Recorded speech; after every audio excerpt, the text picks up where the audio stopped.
I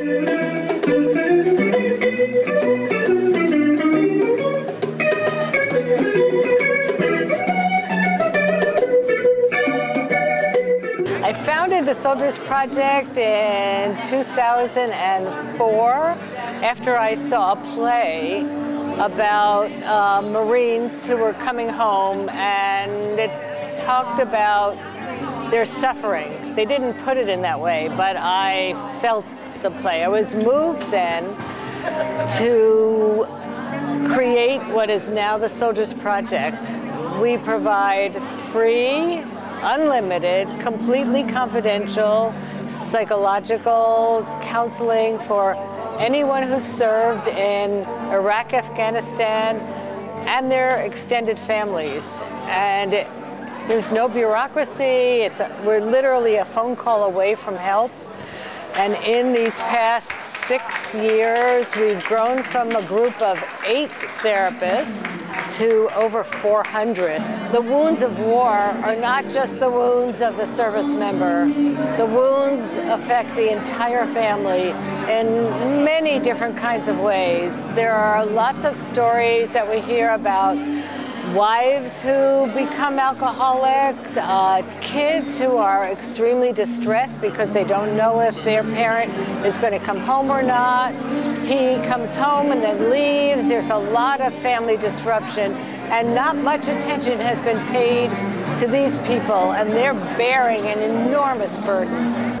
All the statistics show, and all the service members will tell you, I know I need help, but I'm not going to get it because of the stigma. I'm afraid it'll affect, if not my military career, my career in the private sector. It's not completely true, but it's also not false.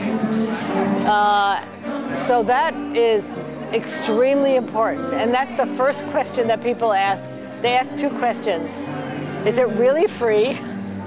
And is it really confidential? And the answer to both of those is absolutely yes. Thank you for being here tonight for a very special event, and I appreciate being invited to be part of this. As you know, a portion of tonight's proceeds will be donated to the Veterans Project, so it's an honorary, wonderful cause, so we hope you do make a significant donation. Allow me now to introduce to you, and it's a total honor, Roseanne Cash, interviewed by Steve Pond. Please give it up. For my entire life, I've been trying to give voice to the rhythms and words that underscore, propel, and inform me. Because my peripheral vision is more acute than my direct powers of observation, and my love of an A minor chord is more charged and refined than my understanding of my own psyche, I have often attempted to explain my experiences to myself through songs. By writing them, singing them, listening to them, deconstructing them, and letting them fill me like food and water.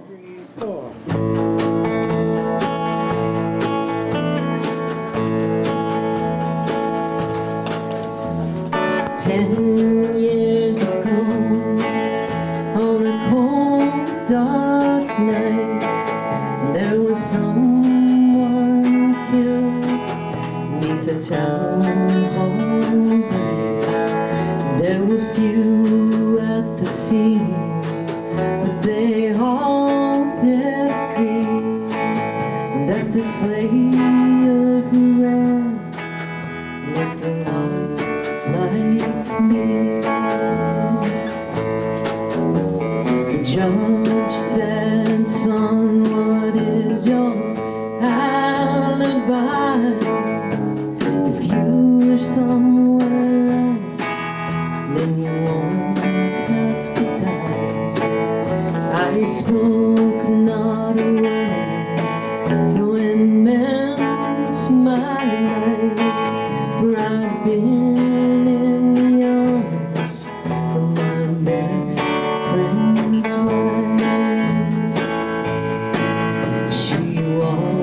these hills in a long black veil. She visits my grave when the night winds wail.